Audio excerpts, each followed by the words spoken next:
Assalamualaikum warahmatullahi wabarakatuh. Nama saya Saidatul Karimah, NPM 30617240012 dari Program Studi Pendidikan Biologi STKIP PGRI Banjarmasin.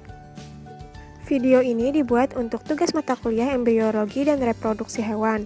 Kita akan membahas reproduksi seksual, fertilisasi, siklus menstruasi, dan siklus estrusi.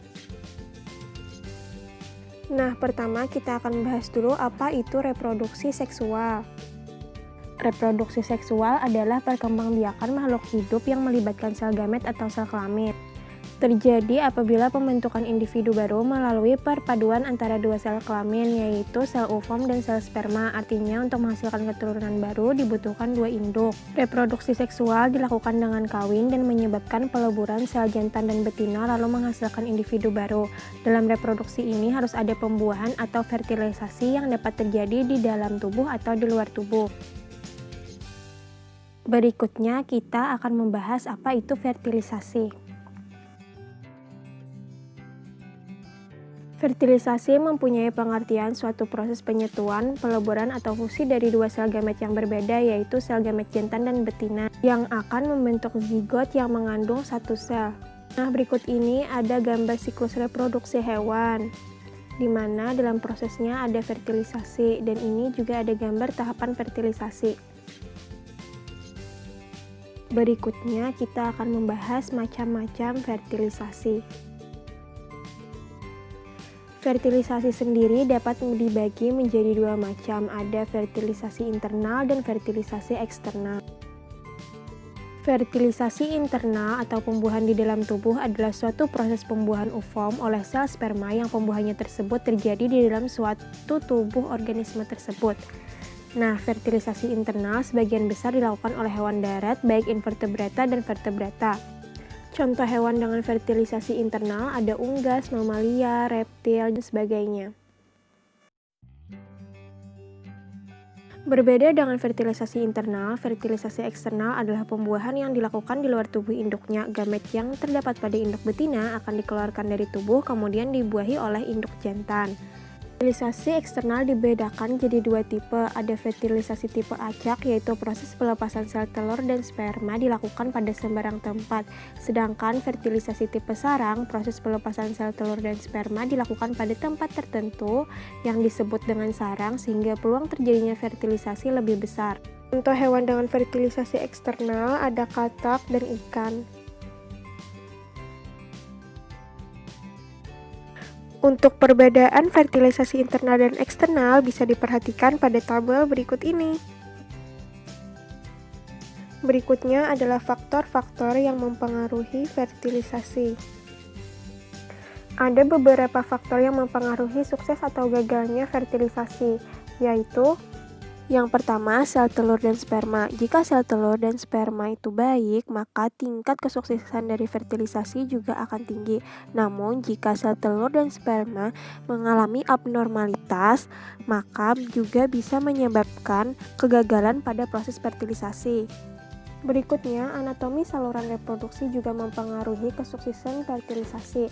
Nah, jika anatomi saluran reproduksi mengalami kelainan, maka fungsi dari saluran reproduksi akan menurun dan fertilisasi juga bisa mengalami kegagalan. Berikutnya, ovulasi. Kelainan ovulasi dapat menyebabkan kegagalan pembuahan sehingga akan menghasilkan sel telur yang belum cukup dewasa dan tidak mampu dibuahi oleh sperma, sehingga menghasilkan embrio yang tidak sempurna. Dan yang terakhir adalah pengelolaan reproduksi. Kegagalan dalam pengelolaan atau manajemen reproduksi juga dapat menyebabkan fertilisasi gagal. Berikutnya adalah fertilisasi pada mamalia. Mamalia jantan dan betina memiliki alat kelamin luar sehingga pembuahannya bersifat internal. Mamalia jantan akan mengawini mamalia betina.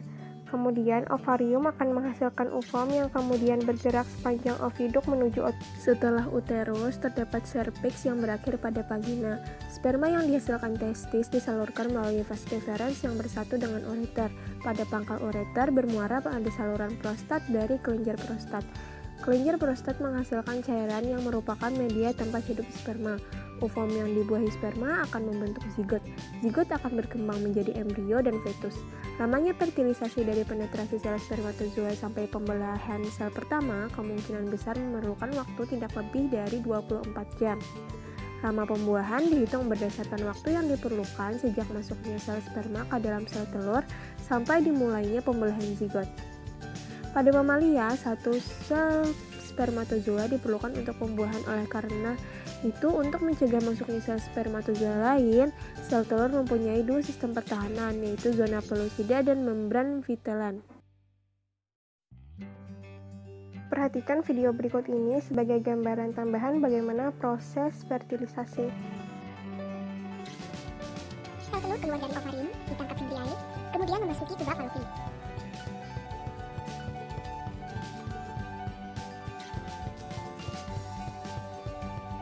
Jutaan sperma dihasilkan dalam sekali ejakulasi saat puncak senggama. Sesaat setelah dipancarkan di dalam mulut rahim, sel sperma bergerak ke rongga rahim untuk mencari sel telur yang matang dan siap untuk dibuahi. Dari jutaan sperma yang dipancarkan, hanya beberapa yang dapat bertahan hidup mencapai indung telur, dan hanya satu yang dapat mencapai dan hidup di indung telur.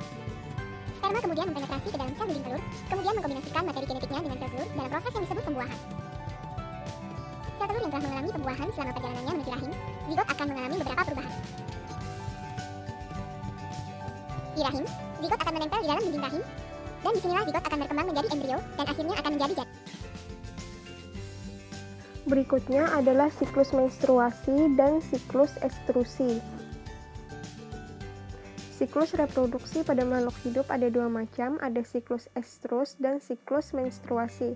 Siklus estrus terjadi pada mamalia non-primata, sedangkan siklus menstruasi terjadi pada hewan primata dan manusia. Pertama, siklus menstruasi. Siklus menstruasi adalah perubahan dalam tubuh wanita, khususnya pada bagian organ reproduksi. Menstruasi terjadi ketika lapisan dinding rahim atau endometrium yang menebal lalu luruh karena tidak adanya pembuahan sel telur. Ada 4 fase siklus menstruasi, yaitu pertama, fase menstruasi. Pada fase ini, lapisan dinding dalam rahim mengandung darah, sel-sel dinding rahim lendir dan dengan endometrium. Lapisan dinding rahim tersebut mengalami peluruhan dan keluar melalui vagina.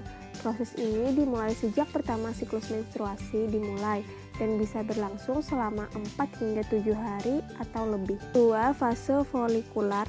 Pada tahapan ini dimulai dari hari pertama menstruasi sampai memasuki fase ovulasi. Di tahapan ini, ovarium memproduksi folikel yang berisi sel ovum atau sel telur. Pertumbuhan folikel ovarium ini menyebabkan endometrium makin tebal. Fase ini terjadi pada hari ke-7 dari 28 hari siklus menstruasi. Pada umumnya, lama waktu yang dihabiskan pada tahapan ini akan menentukan berapa lama proses terjadinya menstruasi seorang wanita berlangsung. Yang ketiga, fase ovulasi. Pada fase inilah sel telur yang diproduksi di ovarium dilepaskan untuk siap dibuahi sel sperma. Sel telur yang telah matang bergerak menuju ke tuba Fallopi dan menempel di dinding rahim. Pada umumnya, sel telur ini hanya bertahan selama 24 jam. Jika tidak terjadi pembuahan oleh sel sperma, maka dinding rahim akan meluruh. Namun, jika dibuahi oleh sperma, bisa terjadi kehamilan. Fase ovulasi ini menandai kesuburan dan biasanya terjadi sekitar 2 minggu sebelum terjadinya menstruasi. Yang terakhir adalah fase luteal. Setelah mengalami fase ovulasi, folikel yang terpecah mengeluarkan sel telur akan membentuk korpus luteum. Hal ini memicu peningkatan hormon progesteron untuk mempertebal lapisan dinding rahim. Fase ini dikenal dengan nama fase pramenstruasi. Fase luteal biasanya berlangsung selama 11 hingga 17 hari, namun rata-rata mengalaminya sekitar 14 hari.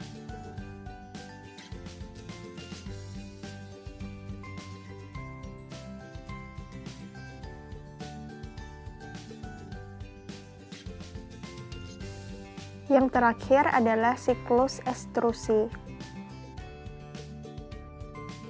Siklus estrusi adalah ritme fungsi fisiologis tertentu dari sistem kelamin yang terjadi pada saat hewan mencapai masa pubertas. Siklus estrus juga merupakan interval antara timbulnya satu periode birahi ke permulaan periode birahi berikutnya. Periode siklus estrus bisa dibagi menjadi Yang pertama, fase estrus, yaitu ketika betina reseptif terhadap jantan dan akan membiarkan untuk dikawini. Lamanya periode estrus bervariasi antar spesies.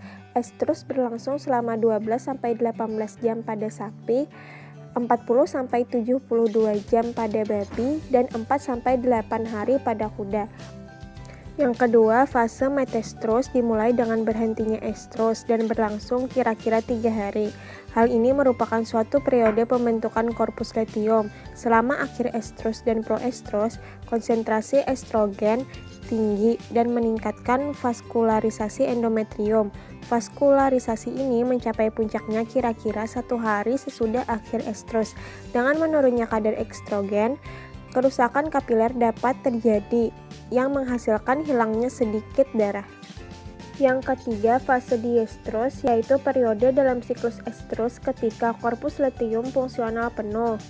Pada sapi dimulai kira-kira hari kelima siklus, ketika suatu peningkatan konsentrasi progesteron dalam darah dan dapat dideteksi pertama kali, dan berakhir dengan regresi korpus luteum pada hari 16 dan 17.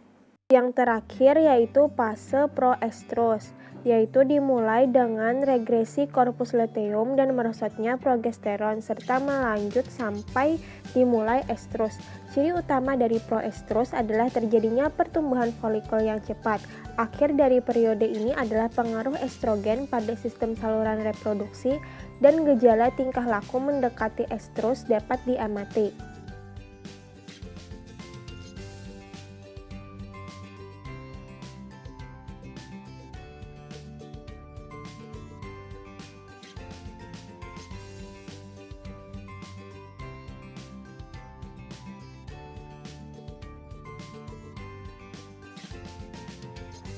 Berdasarkan frekuensi terjadinya siklus estrus, hewan dibedakan menjadi 3 golongan, yaitu ada golongan hewan monoestrus, yaitu hewan yang hanya 1 kali mengalami periode estrus per tahun. Yang kedua yaitu hewan poliestrus yang memperlihatkan estrus secara periodik sepanjang tahun. Yang ketiga yaitu hewan poliestrus bermusim, yaitu hewan-hewan yang menampakkan siklus estrus periodik hanya selama musim tertentu dalam 1 tahun. Nah, sekian dulu dari saya. Mohon maaf apabila ada salah kata maupun dari segi materi. Terima kasih yang sudah menonton. Akhirul kalam. Wassalamualaikum warahmatullahi wabarakatuh.